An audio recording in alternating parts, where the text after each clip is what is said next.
Magic Kingdom. Then the incredible Epcot Center. Now comes the new Disney-MGM Studios theme park.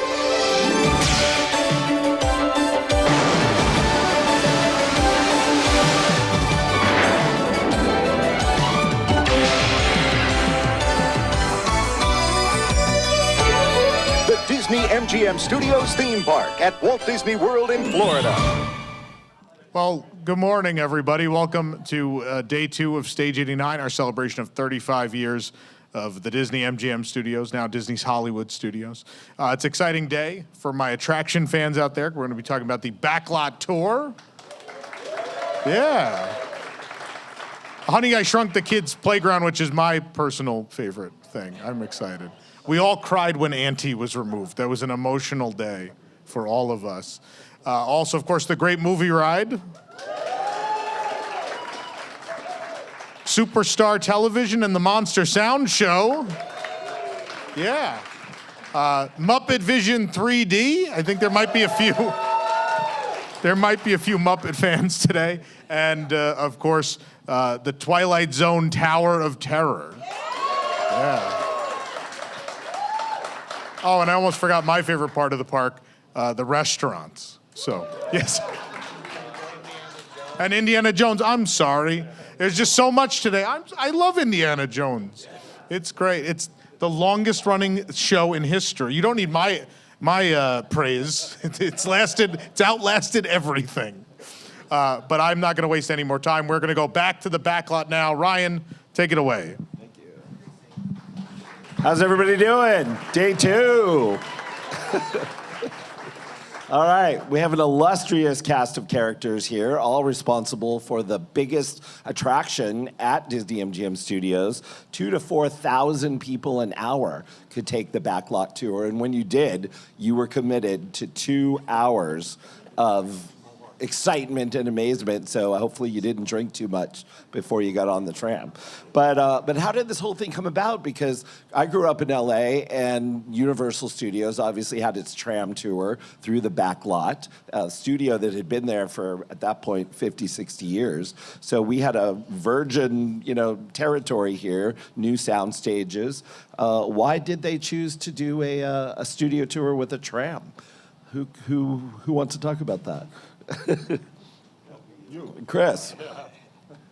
You got a microphone. Yeah, I do have a microphone. So a long walk. And we cut it in half so with the tram. So for those of you who recall, there was a really long walk after you got off the tram, and there was a backlot break area to take a necessary break in the 2-hour plus experience, and then continued on through all the other elements. Briefly about the trams, we had, as we've been talking about the last couple of days, a very aggressive schedule and an aggressive budget. We also had an aggressive budget for the trams, and we wrote a spec and went out to bid these 2 companies, and we ended up in a bit of a intense series of discussions with the Walt Disney World Maintenance Central Shops and Engineering Group, who had built and run many trams in the parking lots for years. And so we ended up, I had a lovely meeting with Jeff Rockless explaining why this would be a problem. And he said, why do you care about this? I said, well, it will more than double the budget. And that's a problem, being a responsible person. And he said, how could that possibly be? And I said, Jeff, how much does a car cost? 4 wheels, steering wheel, 4 doors. And he said, I said, come on, you know what a car costs. He said, I don't know, $30,000. I said, what about a Rolls Royce? He said, well, I'm $200,000. I said, really? So 7 times more. So, and you're yelling at me at only doubling? So he said, yeah, fine, get out of my office, but you go fix Cat Canyon and get Epic Stunt Theater running. So we did that. And there's actually a gentleman here today, Brad Borgman, sitting in the front row, who was one of the first engineer that I was finally allowed to get on our constrained project. And I gifted him the project of keeping the central shops and everybody in line and keeping on top of the trams, making sure that they would work and interface with all the things we need to do, like Cat Canyon. So there was a huge story, and that's not on our schedule anywhere to go into, but it was a tremendous thing, and God bless you, Brad, for saving that, making it work. So I won't go in any more on trams, but... Eric, tell us about the content of the tram tour and the walking tour. I was going to go back and say that the idea of doing this entertainment pavilion at Epcot turned into the idea of doing a studio. And one thing I remember, Michael Eisner, when he was a child, was fascinated by the Hershey chocolate tour, and Michael loved behind the scenes, seeing how things are made and going on factory tours and that kind of thing. So he said, we have to show people how this stuff is done. And of course, understanding that Universal used a tram to take people through their sets for years, as you mentioned, it seemed like a logical way to go through the backlot, which is a major part of the thing, and then also for the first time have people go through sound stages and see that behind the scenes happening at an elevated viewpoint where you could look down and see it, not just walk on the stage floor. That was pretty unique. The other thing Michael was fascinated with was the creative costuming department at Walt Disney World. That it was in the tunnels in the Magic Kingdom. It still has a lot of presence in the tunnels of the Magic Kingdom, but Michael said we need to move that so people can see it, because we can't take people into the Magic Kingdom tunnels. It's too restrictive, so let's move that.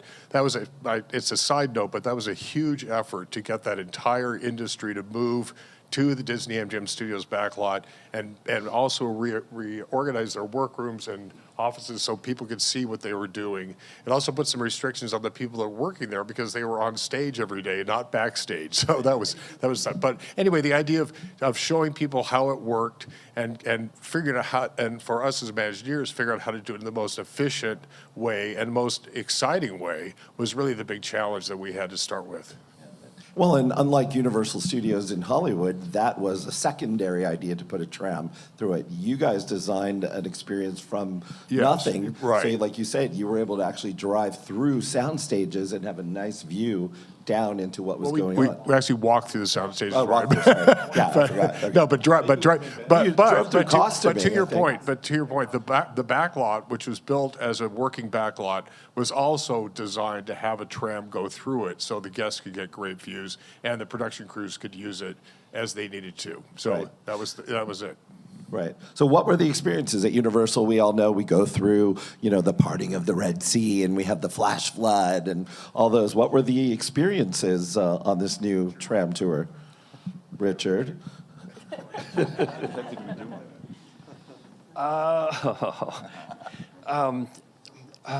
Actually, we had to sort of summarize the classic backlot experience, and so there was going to be a residential street. We knew that, and then we had properties that were available because they were Disney IP, and so Golden Girls house was there, and the other Ernest. Oh God, I forgot about him. So did everybody else. A lot of people.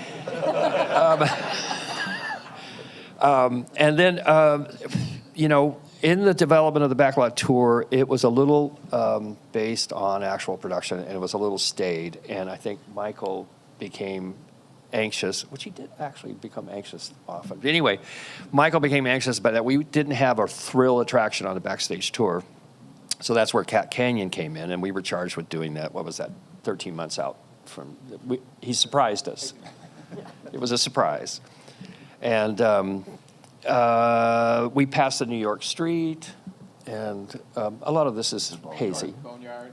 Oh yeah, the boneyard. The boneyard fattened up very quickly when we realized that we didn't have all the props and the critical mass that we needed for people to look at. But so that left us during installation with this mad prop gathering expedition, which George Head was involved in. God bless them. And they went out and bought anything that was interesting, that was large and stupid. Walt's plane was there, the Gulfstream, yeah. And I have a funny tram story. We had all our celebrities and VIPs, and one of our, this great individual who's not here with us is Carol Rotundo, and she was responsible for handling all the movie stars and the celebrities during the opening. And she rushed up to me and she said, "You've got to get on the tram, and you have to escort Lauren Bacall and her family through." So she says, he's there now, run. And I ran, and I don't do that in Florida. I never run in Florida outside. And so I bolted into the tram and sat down right in front of Lauren Bacall, and I scared the hell out of her. And I said, well, I introduced myself. I told her my role on the project and everything else, and she went, nice. And then I was trying to explain as we went along. I spent another tram ride with Tom Cruise. And Tom, I was supposed to, tell him what's going on, what we were doing, and we went past the sound stages. And Tom looked at me, because he's clear. He looked at me and he said, do you think there's really, with all the infrastructure that's there in Hollywood and everything else, do you think there's really going to be production going on? And this basically was my response. Yeah. We were told there's going to be production. And he went, okay. I should pass this off. One of the things that we ran into, but to Rich's point, was there wasn't a lot of stuff to show, right? I mean, when we had Residential Street, we had Herbie the Love Bug, which went up and down. Then we had Ernest Saves Christmas House, right, and the Golden Girls. But we had to kind of make up what we were going to talk about for the tram tour. And at one point, Michael asked Howie Mandel and Rob, a lot of big-name comedians, right, to come down and ride it and come up with a script. Well, that was great if you have Howie Mandel delivering the script. But we didn't have that. So some of the jokes that were written kind of went over and under and around people's heads. But at some point, we had to put things out on Residential Street. And I remember when Encino Man came out, we had somebody that looked like Brendan Fraser walking around. And when Sister Act came out, I think we had women dressed as nuns coming out and doing a song and dance routine on Residential Street. Not sure how that fit in, but it was entertainment. The Herbie story. Yeah. No, I think to Mike's point, to Ryan's point, Universal had been there 50 years or whatever plus, and had that history. We were getting ready to build history, but we needed a foundation, so we didn't have just a vacant back lot to look at. And so there was kind of, and again, trying to add things to start. But I want to go back to say that also what we wanted to do is recreate sort of the best of all the Hollywood studios. So at Paramount, there's an amazing water tank with a huge background of the sky. We did a smaller version of that. The New York Street is really sort of like what the old Fox backlot used to be, with forced perspective and all kinds of big buildings, and on and on and on. So we took the best of Hollywood, did our own version of it, and then started piling on history as much as we could, and then simulating history from other places, so that when you went there, you got the essence of what it was like to go on a Hollywood backlot, and then it grew into more of that over time.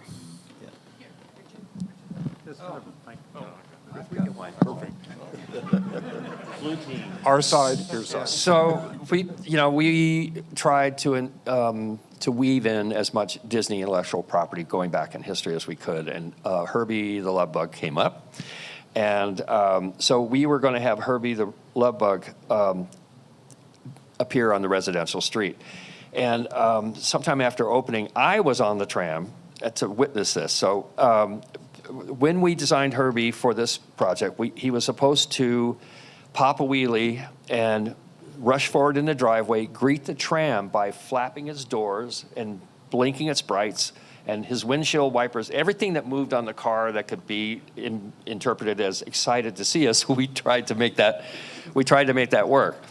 And unfortunately, we also had a Roscoe smoke machine, and that was to create the spinning tire smoke. And that got too hot, and it set Herbie on fire. And so as the tram came around the corner, I was mortified to see all the elements that we programmed into Herbie to make him cute and lovable and everything else, when he was totally immolated and engulfed in flames. It looks horrifying. He was flapping his doors and in agony, and And the guests were horrified, and then the tram went by, and I just kept turning around. Look, he was still burning, and nobody was showing up. So whoever was on that tram has a completely different memory of Herbie the Love Bug. And it's probably in therapy still. Yeah, they're in therapy, yeah. But the reset was really difficult. Okay. Who do we pass this off to? All right. So tell us about the Dipmobile and Roger Rabbit, and where did the Dipmobile come from? You guys have a mic in your studio? It was the same issue with expanding things and trying to add stuff to populate a dead street. And so, yeah, the dip truck from Who Framed Roger Rabbit was something that was brought out. I believe Phil actually drew the set context that was parked in. And then I was tasked with making it move and run every day so that it would be animated and alive with more fog, along with Herbie, another thing we did to animate the back lot. And I don't actually remember the fire, but every time I hear you say that, it's like, oh my God. So, yeah, probably. Yes. There was a few other things we did. A snowy house, launching snow out there because snow in Florida a little bit rare. But that's the way you do that in the movies. So we did that. Did a number of other things. And actually, we proposed yesterday. We had a session about things that were conceived and never built. And one thing I thought we were going to present there, they said, no, we're doing that with a back lot. I'm like, okay. So we came up with a concept called blowing up a building, which is very Hollywood. And hopefully you'll be able to see this shortly if they just run this little video. So I don't know how else to cue them, and I know it looks like it's going to happen. Here we go. This is not real long, but it's gets the point across. Apologies for my home editing from the 1980s. Commodore 64. The graphics are first rate. Like that?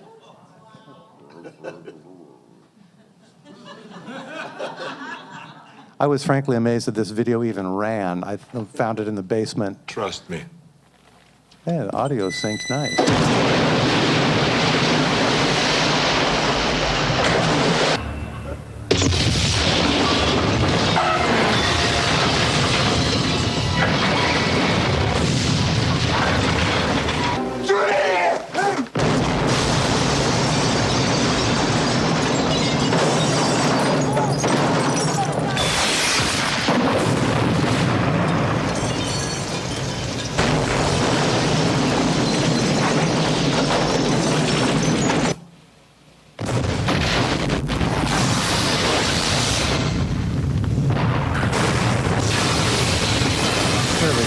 Overdoing the blowing things up is kind of redundant. Blow things up.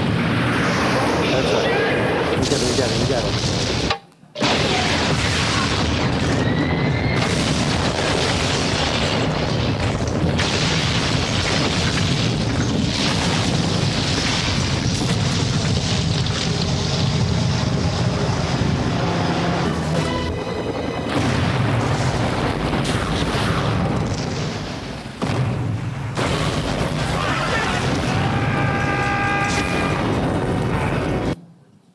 So we did it with Herbie the Love Bug. So, wow. Like I said, amazing words. This is the Orlando City Hall. This is actual building implosion. I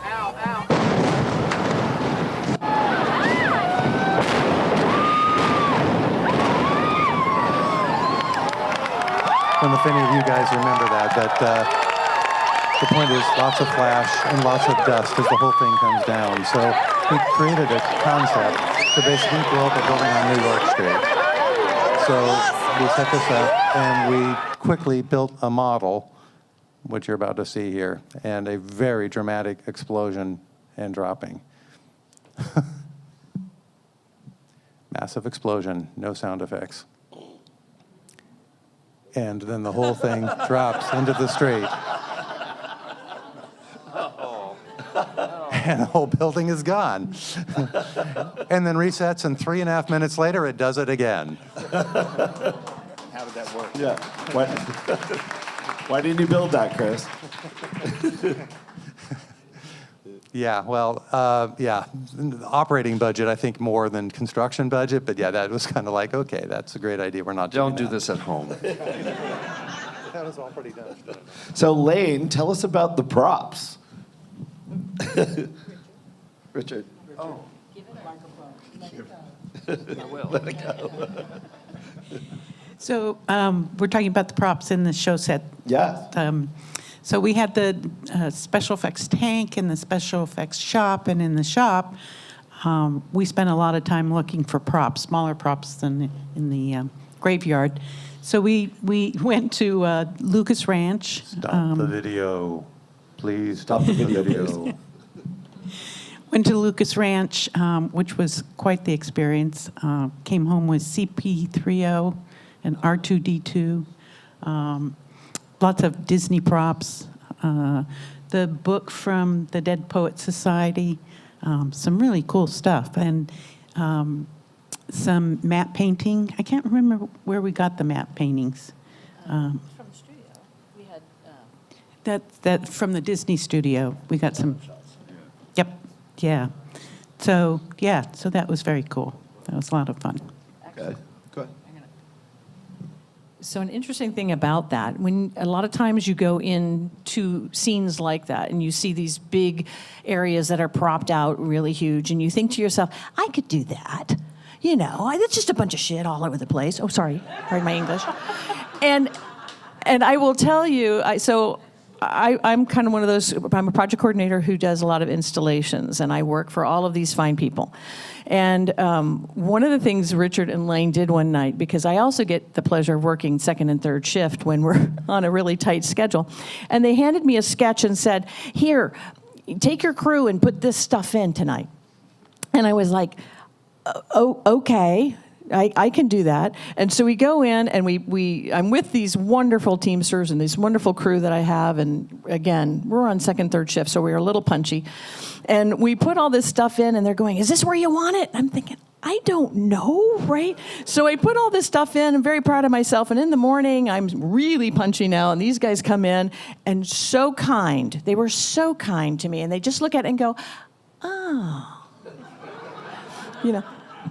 And then Richard goes, and Lane both, well, what if we put this over here a little and we move that over there? And sure enough, when they did it, it looked fabulous. So I promise you that the art form that they do and that they create is really, really important. Not just anybody can do that. That was great. So what was the story on Walt's airplane? Where did you guys find it, and how'd you get it here? Did you fly I it can tell you out? one story. That wasn't their opening day. We did that a couple of years later, as I remember. But Mike, and again, we were trying to plus over many, many years, trying to add things like we added the Bulldog Cafe from the Rocketeer. Right. I think that was probably the first set we brought from somewhere else and installed in our back lot. Okay. It wasn't just built purposefully for that. So it was a real artifact. But anyway, Michael said, we have this plane. We're getting new planes for the studio to use to take the executives around. We should put Walt's plane in a place of honor where people can see it. How about Disney-MGM Studios? So we said, we've got space there near Cat Canyon, so let's do that. So they arranged to have the plane flown on its last flight to Walt Disney World, and it was quite an undertaking because there's no runway at Walt Disney World. There's the old Stollport, but that wasn't really a place where they landed planes, and it wasn't close to the studio, and how do you get it from there to there? So one night, they took all the tall lights off of World Drive, lowered them down, got FAA clearance, and landed the Mouse or Walt's plane on World Drive.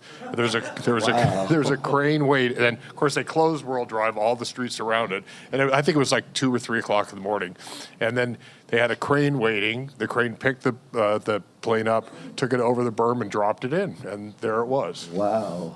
And then after that, what we did is actually we had to pay for that operation because we had tight budgets everywhere. So everybody's been talking about the last 2 days.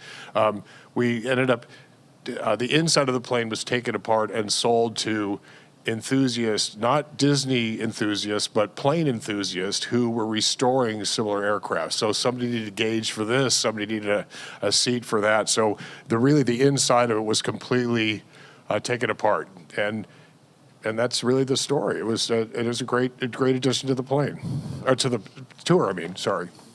Now, when Dick Tracy came out, wasn't there an idea of transforming New York Street into kind of that Dick Tracy look? Actually, we did transform do one it? of the side streets, Okay. the one that eventually became San Francisco Street, if you remember the Streets of America idea. So we painted a lot of facades and put some cars and props around to replicate the Dick Tracy film. Okay. Now, Phil, did you work with Bill Creeber when he was designing the sets for the backlot? But Bill Creeber was a very well-known backlot designer, right? Yeah, Bill's group did the whole New York backlot street, and he had a whole team of his movie guys, and a few of us helped out with sets, small sets and stuff like that. But that was actually the biggest part of the tram tour, right? Was the big New York street, which shortly after became. Remember, they opened up. They didn't put the tram through it. They started walking through it after that, right? But that was the highlight of the tram tour. Was supposed to be the New York street, then the small residential street, and then the Boneyard, and then Richard did Catastrophe Canyon. So Yeah. So I have, we got a call out on the radio early in the morning from George Head, and he said that the paving contractor is going to be laying down the asphalt on New York Street. And if we want any character in that asphalt to make it look like an old New York street, which, like any asphalt street, it's cracked, it's got, excavation on it and everything else. And we had about 20 minutes to get over there and start aging the asphalt. So we all showed up, and we were grabbing pieces of plywood, we were grabbing beer cans and pop bottle caps and everything that we could think of before the roller flattened out the street and made it look perfect. And the contractor was horrified because their job is to make the street look as nice as possible. But then I had to warm him over, and so he finally got it. And then he was starting to throw stuff in. And then the laborers were throwing stuff in. And I was like, okay, wait, we have to manage this. Let's be sensible. Because I guess if you're a paving contractor, you can get a little irritated after a while and want to do something different. But anyway, they were a little too enthusiastic. So after the tram tour, you got off the tram, and I recall there being a tank, and there being depth charges, and a special effects tank. Was that was a show that you watched while you were waiting to go into the walking part of the tour? That was part of the walking tour. Oh, that was part of the. First Okay. scene of the walking. Okay. Do you remember? Can you tell us about what that was? There's a lot of water. And bullet hits and explosions, and there was a dump tank. But it was guest involvement. Yes, well, we cast them in the show, and had cameras on them that we cut into the playback stuff, and then we had a large dump tank which we built to drench the guests, basically. And the intention was for the water to come down and go over the top and in front of the window that you could see them through, and not to actually completely drench them, but we left a little opening so that some of the water might get in. Yeah, we put them in big rain, bad foul weather gear for that. But if you remember that, that was good fun. There are submarines that the torpedo tube, which is a tube under the water with holes in it that you blow air through, and it pushes the water out, and it makes the effect of a submarine blasting by, or a torpedo blasting under the water surface. Air cannons. Bullet hits. They're again little air, compressed air blowing up out of the water. Yeah, when Any work on that? Did you work on that? We were On that? And Sandy. I'm sorry. Just real quick, we were programming or rehearsing that scene, and as everybody says, in the middle of the night you get a little dizzy after a while, and we got a little bored. So we were taking these plastic dolphins or sharks, little toys, and we were sticking them in the holes of the bullet strike.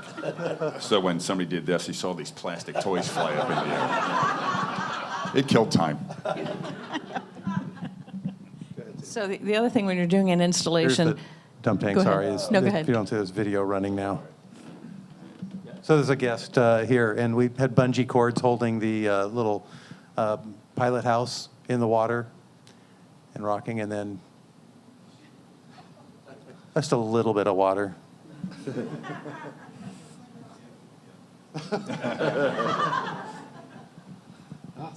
Hold off on that. Pause. Whoop, never mind. Just on the special effects tank doing that as well is that when you're doing installation and people are putting things in the pool like that, you have to go back and get them, and you have to get things out, and you have to take care of it. And when you're a certain height and you put on the waders to go in, you have to remember to not bend over. So, and then, you also have to have people who are part of the team who, stand in and do, part of the show so we can see how it looks and how it goes. And let's just say I was wet a lot.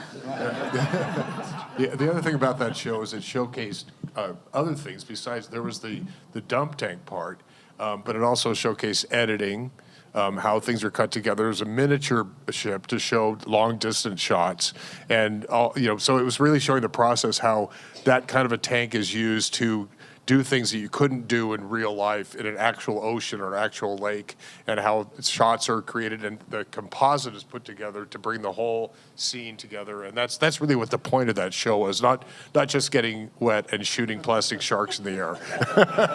We never showed the sharks to the guests.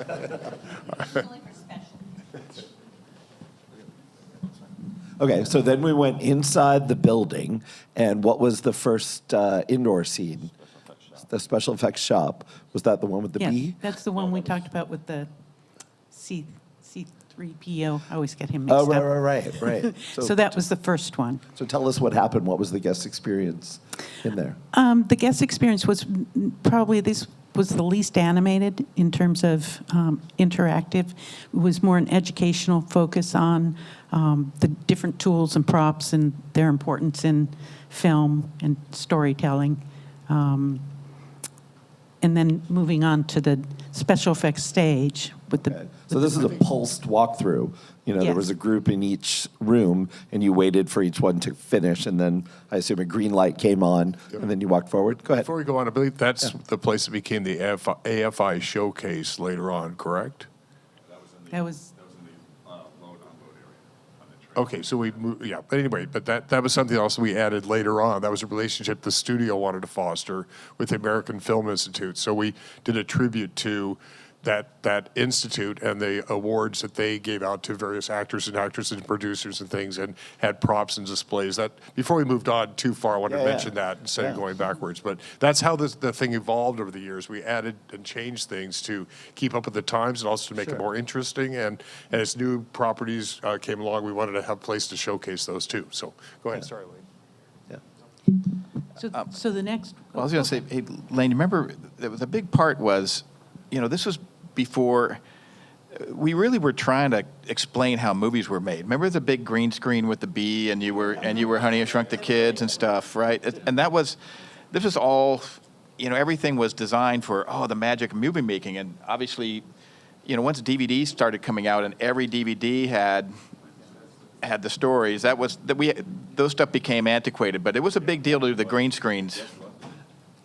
Yeah, at the time, people didn't know a lot about how films were made. And then when the DVD started having all the extras and the walkthroughs with the filmmakers, and then there were TV shows and documentaries about filmmaking, nobody cared anymore. Everybody. Guess actually, to Phil's point, when we opened up the special effects shop, it was filled with props from Honey, I Shrunk the Kids, because that was the big film when we opened. But then later on, we changed it out to Dick Tracy. Right, and we had all, and it was really, it sounded a little staid, but guests really enjoyed it. And to Eric's point, we would show how these props were then edited in. Like when Dick Tracy, remember, we had a giant train, right? Remember that prop? It was huge. So we took down the streetlights on Ward Boulevard. We laid down railroad. No, I'm kidding. But we brought that in, and we did a lot of really cool things with the props. And to your point, it was before things started to be shown all over the place, and it led very well into the next shot, which was the Bee Theater. Yeah. Let's talk about that. Where did that come from? The bee that was Honey, I Shrunk the. Well, like people have mentioned, we didn't have a lot of intellectual property at the time that involved big special effects, and Honey, I Shrunk the Kids was really a standout film for that, and we wanted to incorporate that. Bob Weiss and I flew to Mexico City to Churubusco Studios, where they had the set Oh, that's my rendering. So we flew to Churubusco Studios and we walked the interior of that set. And the first thing I noticed when we walked into the soundstage was there was an altar with a statue of the Virgin Mary and a lot of flowers. And I asked our guide, I said, why, you know, not that I have any objection, but why is that there? And he goes, well, it's very dangerous. And everybody who walks in, you know, asks for a blessing on. And once I got into the soundstage, I realized if you wanted power for lighting, there were 2 copper stubs that were in the wall, and you just plugged your cable into those. So if you leaned against them, you would be electrocuted. And then the catwalk above for hanging the lights had no safety railing on it, so you had to just walk the catwalk. We went with the hope that we could bring some of that back, but all the materials that were used were toxic and deadly, and they couldn't be transported, and you couldn't strike that stage without destroying it. So we knew we were going to have to build from scratch. And so I'm going to give this over to Phil. Philip, because he knows, he's got quite a story. Yeah, Shannon Hanaway was the one who actually made the model based on Richard's drawing and the plan, and supervised the building of it. But it was, I think, the first playground that Disney ever did. Yeah. And the idea of having a playground in a theme park was a new idea, but it was wildly successful when it opened. You know, I think there was an hour wait just to get into the playground, right? But the notion was based on the movie. So you had the grass that was 30 foot high, and you had all sorts of creatures. Oh, there's Shannon, yeah, and myself. Earlier time. But I remember that somebody said, well, you know, this 30-foot grass has got to survive a hurricane.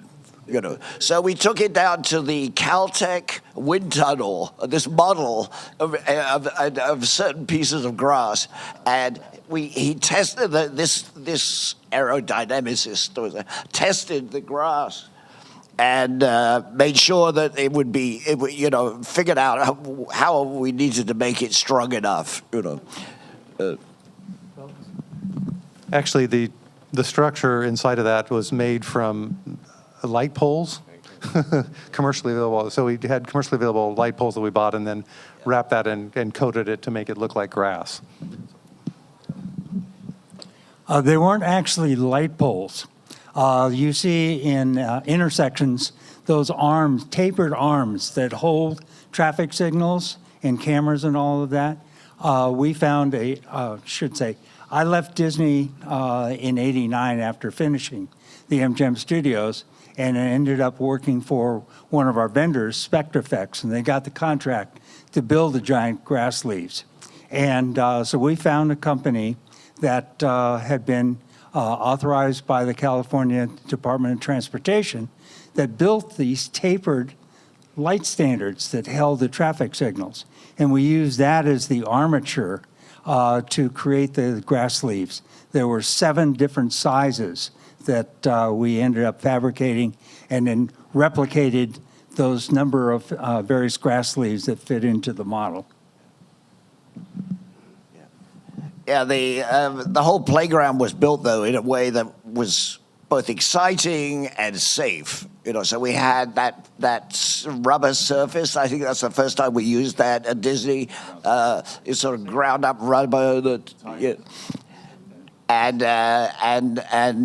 we had those sort of climbing structures that you couldn't fall out of, and it involved quite a lot of safety consultants and figuring out exactly how to do it. You know, I think I was going to say we were talking about the Backlot tour, and I think we got a little. I mean, yeah. It's really great because we don't want to miss that. But we were going to talk about the bee. But since we took a break there for a second, I was going to say what the Shrunk the Kids movie set adventure really was about was expanding the guest experience in the park. And this goes to what we were talking about yesterday about immediately after the park opened having to expand it. So at one point we truncated New York Street.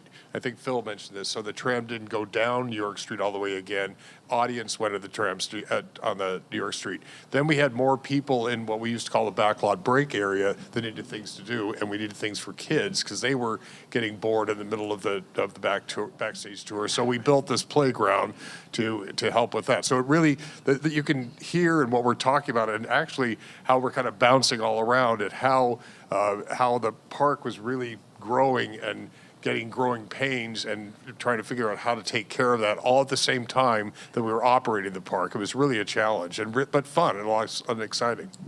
The B was fabricated at the Tujunga facility, and I was told to meet with the head of figure finishing to approve the B bristles, and the woman I met at the facility became my wife eventually.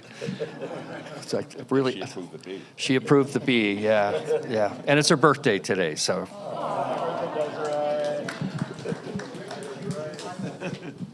Pardon me? She's still my wife.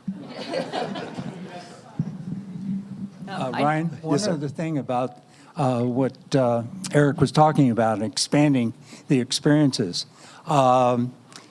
As most of you may know, the park really closed at dark, and we ended up adding a great attraction that people fell in love with. That was the Christmas lights. Right. The Osborne family lights.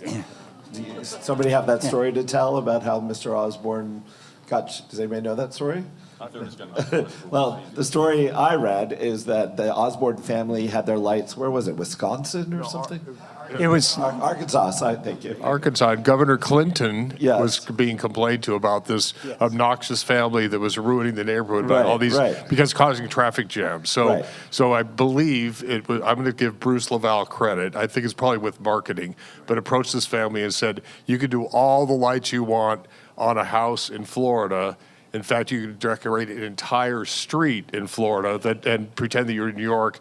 Just come from Arkansas and camp here." So that happened for many, many years, and it grew over the years to become a huge Yeah, what I saw expansion. is that That's what I remember anyway. Mr. Osborne drove over 1 million lights himself in his own car for free down to Walt Disney World. He and his family and friends set it up on the backlot, and all he wanted in exchange, I believe, was a week at the Grand Floridian for his family because he came every year for Christmas, and an autographed photo of Annette Funicello. And then they added another 2 or 3 million lights to it over the years. Here was the expression of the head of tech services, and maintenance when they told they're bringing 1 million lights in. Before LED, so if one went out, the string went out. It was. We also just again showing how this is so frenetic. But at one point we brought the Macy's Thanksgiving Day parade balloons down. So we had the Osborne lights with the Macy's parade on New York Street. It was pretty spectacular. Yeah. That lasted for quite a few years also. Yeah, and so Ron, to your point, I think the reason was people would bail at 6 and then go to the Magic Kingdom or Epcot for dinner. And unlike those parks that have the proverbial kiss goodnight with a fireworks show or whatnot, there was nothing here, right? And so that was the point of the Osborne family lights before Fantasmic was built. That's correct. Yeah. I just want to add one more thing on Honey, I Shrunk the Kids, and a credit to the guys that designed it, but also to the operations team at the studio, because that was a leap of faith. To your point, there had never been a playground or anything like that. And so from an operations standpoint, that was a little scary to say, we're just going to turn a bunch of kids loose and let them run free. And, well, you think of your own. But the parents would deposit them and then go someplace else. But I think Bruce Laval and the guys really, and that's part of the thing, that to work so closely with your partners in the park is so important. And I think their faith and trust in the guys that designed that and to work closely with us made it a terrific attraction. But they deserve a lot of credit for taking the chance on that. Yeah. So going back to the bee, which was really the bee's butt, I believe. What was the experience? You chose a guest to get on top of the bee, and that was a green screen explanation, right? Right, yeah, so this was just explaining another process of how you make a film. And as Richard was talking about, a enlarged bee butt was constructed and animated and put on the sound stage. I thought we had a photo of that. So, yes, this was to explain the process of green screen. Using a clip in the background from the film. Right, existing film from the clip. And this was early on when they were doing motion capture, so there was what we called RoboCam. So the whole job was called RoboCam and B-Butt. And I think as we've mentioned, had a hard time getting staff. So the fellow that wound up doing this was a guy named Benny Schwegler, who was he's an environmental scientist. And so he said, well, okay, I'll try it. And it was really funny, watching him learn how to do machine design. So, but it worked out good and worked out good. And I'll just say on the bee bud itself, Desiree was an amazing artist. Each one of those hairs is put on by hand. And the painting that she did with it as well, it was just, the detail on it was actually just so amazing. And it made this, no offense to whoever provided the clip, it doesn't show the detail that was on there and how good it really looked. And that's the nuance that we have with theme park building, right? You're trying, and then we're doing studio work. So studio stuff, right, is up for a shot and then it's taken down. So it's not built for life. We have to build things that last 24/7, 365, right? It's got to be durable. And sometimes with I think theater and stage and movies and that sort of thing, and translating that and making sure it doesn't look overproduced, but still making sure it lasts is a real challenge. Well, Mike, that's in your living room now, right? So, Just the butt. just the butt. So those of you who have kids, I have 4. And I used to say, and this is after I started working for the themed entertainment business, that you could take a block of titanium and put it in a school playground, and over time you would have like a worn out block. The kids are rough on everything. So, we had to ensure that the kids could climb on and off the bee without wearing out the foam. And it stood the test of time until it was taken down. But watch out for kids, they're really rough. So after we left that theater, what was the next experience? Sounds okay. So was that the big business set, right, at the beginning? No, that was later on. Oh, that was later on. What was opening day? I mean, I wasn't even actually that involved in it, but going the Wayback Machine, we went into the sound stages and saw, there at one point it was Let's Make a Deal set, and then, in no particular order, the new Mickey Mouse Club there with Christina Aguilera, Justin Timberlake, and Ryan Gosling, and Britney Spears were all participants in the club. That's a pretty... So if I was a guest then, I would have seen them performing? Not every time, day, because the shootings, it depended on the shooting. If you were lucky, you'd see it. And if you were lucky to see the set also, sometimes when they were filming certain things, the producers or the companies didn't want to be able to show what was happening right away. So it was sort of hit and miss, and that's one of the things that was exciting about going on the tour is you never know what you were going to see. Right. One day there might be a full-on production. We also shot, I didn't shoot, but the company shot Passenger 57, which starred Wesley Snipes. That was probably the biggest production, huh? And Gary Roman, who's one of our Imagineers, was in that. This is a side story, but I was in California after this opened, going at a local market and standing in line checking out, and there was a display of videotapes you could rent over here with the TV showing clips, and I happened to look over and see Gary Roman get his head blown out. An Imagineer, this head blown out. As an actor, not really, but anyway. But we did some pretty big productions and a lot of television and a lot of commercials too, and we started to make it more accessible to guests. So we had. What was the show that we did with the guests? Not Let's Make a Deal, but TV tryouts we did. TV tryouts. Yes, thank you. TV tryouts. Anyway, I can't. It'll come to me. Let's pass it on before I keep mumbling. But we had two sound stages with which you guys probably remember with separate productions going on at the same time. Right.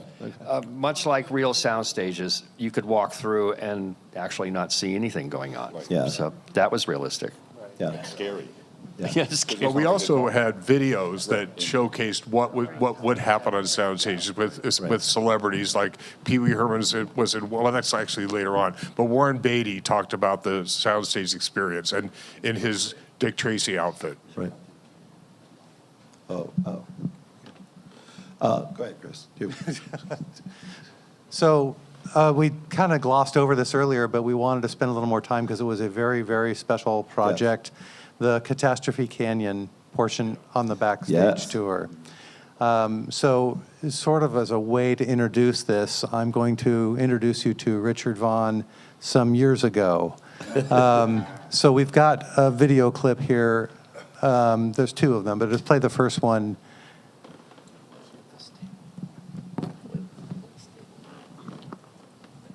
Oh yeah, I think we've overdone it.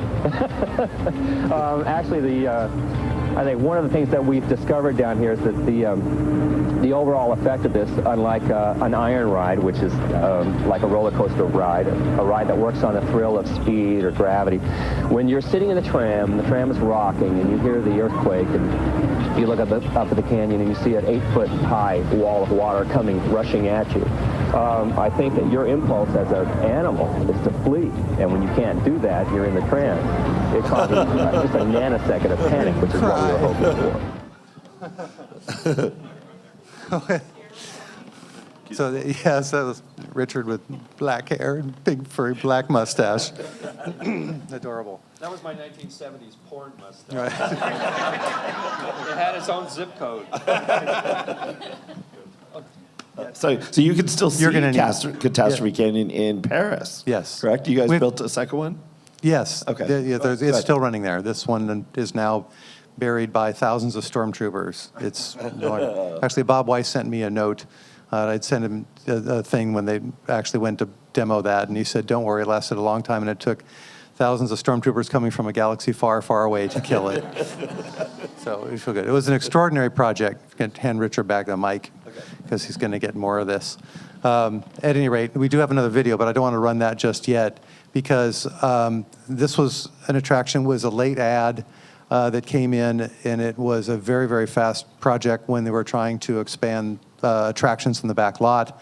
And basically, there was a brainstorming session that we talked about different things to add some thrill and excitement and some teenager-targeted attractions. And that all got synthesized into a Catastrophe Canyon, this concept by Richard, brilliantly. And then he basically said, I want this water to come in your face, and it's got to be, scary. And I said, how is water scary? Okay, this is when a mechanical engineer has also the gift of showbiz, and we needed that part, but we also needed the showbiz part. So he would confront me actually and say, "Okay, so we're going to have to quantify this stuff. So how much water?" And I went, "Enough to be scary." And then I thought I could leave it, but he would go, "How scary?" And I go, "Well, like." Really scary. And he goes, "What does that mean?" And I said, "Well, the flood water has to be over your head when it comes down. It has to be high." And he goes, "Okay." And then he brought out his calculator and he went, 70,000 gallons. And I went, "God, I love this business." It's simply speaking two languages. So speaking story development and themed understanding, context, emotion, scene development, and then technology and how that all works. So that's something we had to do. So this was a concept that was translated, and the next video will basically take you through a very compressed timeline of what was a very compressed timeline, 13 months from first brainstorming session to running the first canyon. Before we start this video, though, I very quickly, because we were all rushed through this process, I grabbed a chunk of foam in the model shop and I started cutting on it. And that's when the tram itself became a unit of measurement, because that tram had to fit inside the canyon, And then for the whole length of the tram, they all had to have a good show. You can't just focus it in one place. So I sat down and figured it out. It was going to be 1, 2, 3 canyons to cover the whole length of the tram. And then I started to cut accordingly. And then from the smaller, just like in nature, the water comes from nowhere. It's a flash flood. And I remember I wanted the water to come down and then hit one side of the canyon, fold over, and then rush to the other side and fold over, and then for a final fold, come down onto the plateau that was out of the canyon and head right toward the tram. And then the last minute, it would go down into the canyon, the deeper part of the canyon. And there was no way to test this unless we actually did a mock-up. And that's the next thing that happened on Disney property in Tahunga. We built a mock-up using not Technifix, Bob McDonald's company. Spectrafix. Yeah. But you'll see that actually here in just a moment. So we're going to run through quickly, and we'll talk over this. I don't think there's any audio at the beginning, and just sort of comment freely as we're going through.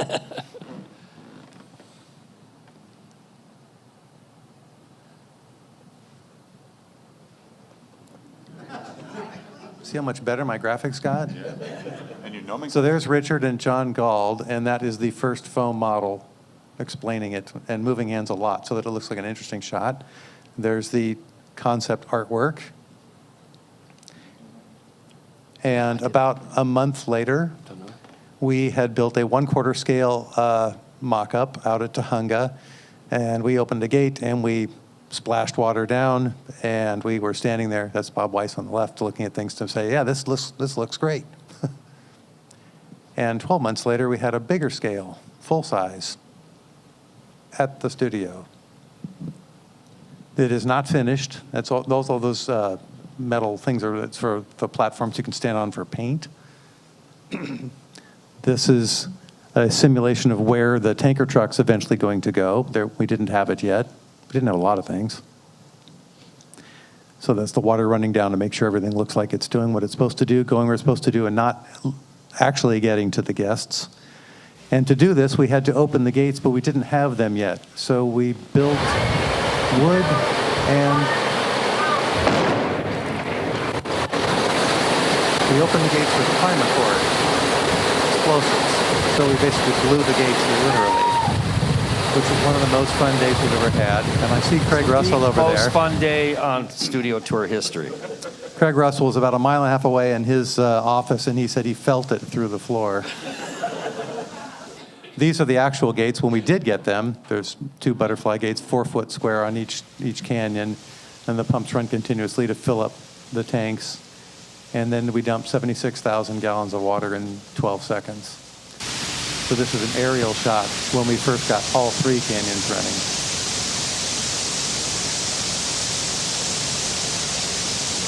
Each tank was the equivalent of an Olympic swimming pool full of water.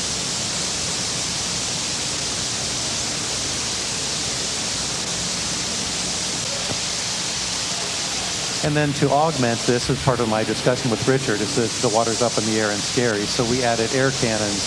So as the water comes down, it actually blasts it up in the air, which it won't naturally do, given the trajectory. So we augment that. And then, of course, add a little extra water overhead.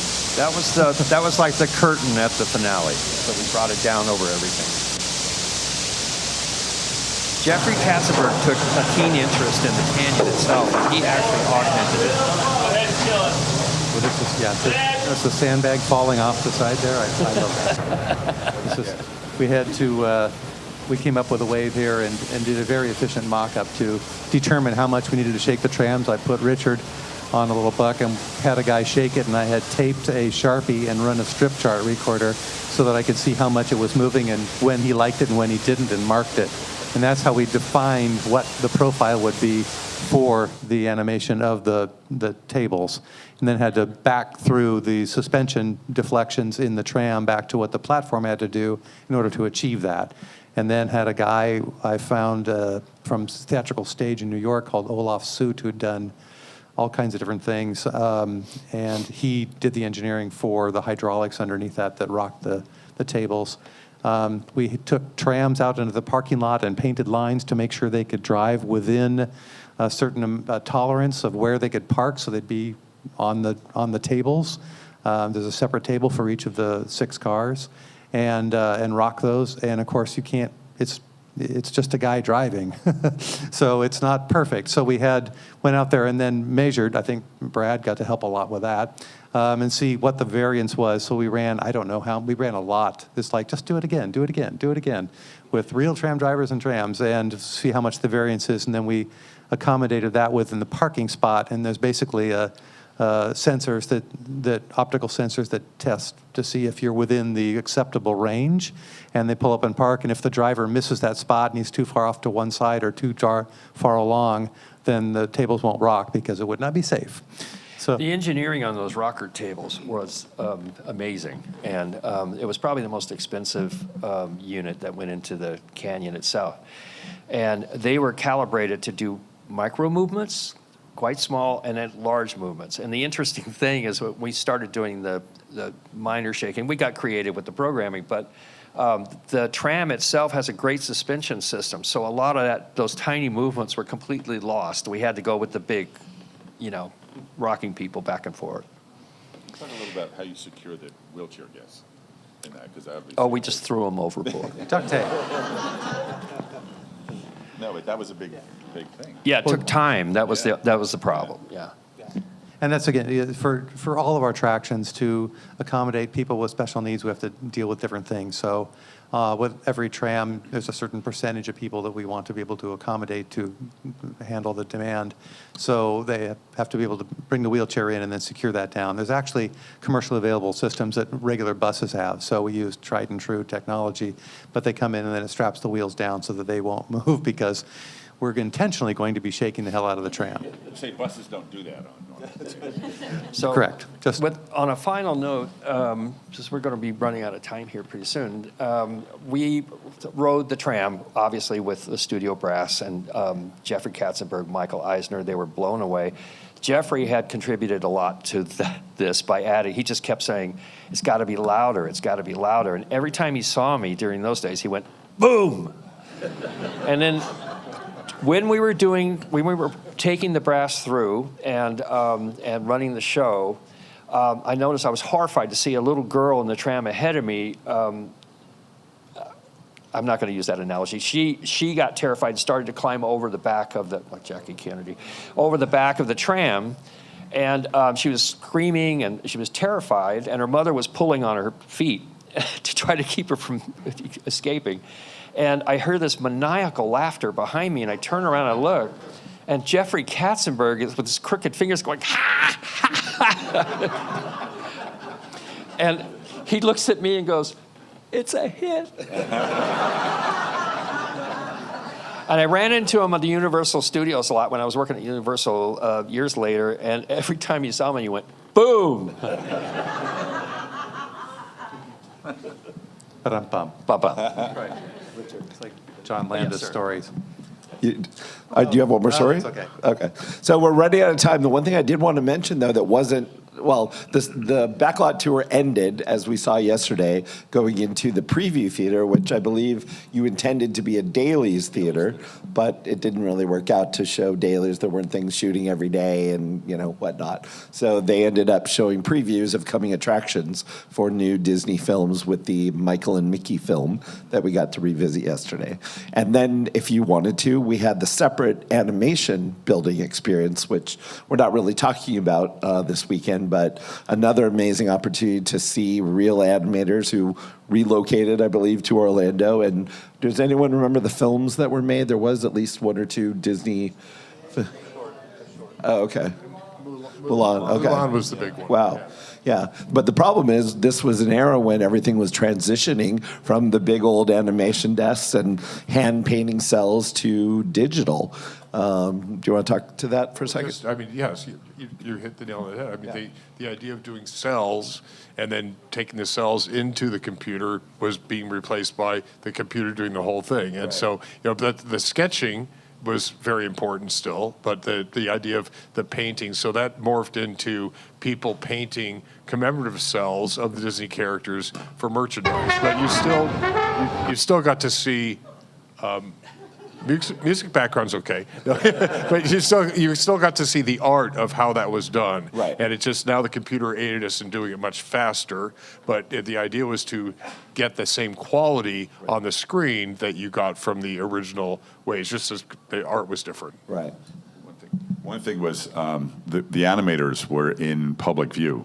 Well, animators weren't always the clean-cut, typical at that time Disney look. Usually Imagineering were the only weird people walking around with beards and mustaches. But the animators, that became a thing for the operators. They'd make sure that they don't look too different because they're going to be out in public view. And animators didn't care. Yeah. I haven't seen this before, but here's this showing you kind of the highlights of what you saw on that tour. And of course, the wonderful video with Walter Cronkite and Robin Williams that Jerry Reese directed. You got to see a little snippet in every aspect of the animation tour.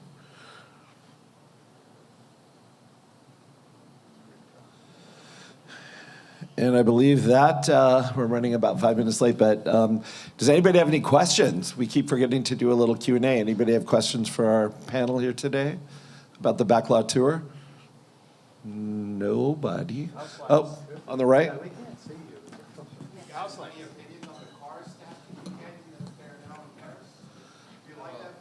Sorry? The Catastrophe Canyon in Paris.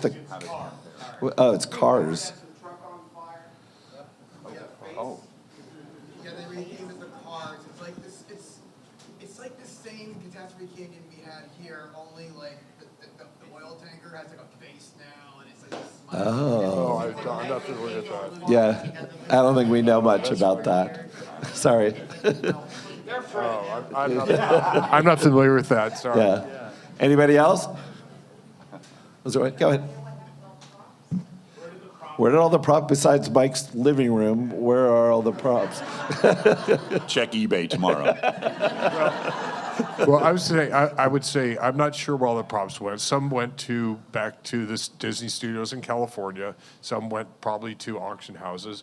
But the boneyard, as we call it, the Outstar Blacks, that's one of the cruel things about Florida, as you guys know. The weather is not kind here. And one of the challenges we had over the years with the boneyard is things were rotting, things were falling apart, things that we really wanted to make iconic, we'd reproduce to last in the Florida brutal climate. But it really, I think a lot of them just turned into part of the Florida swampland eventually.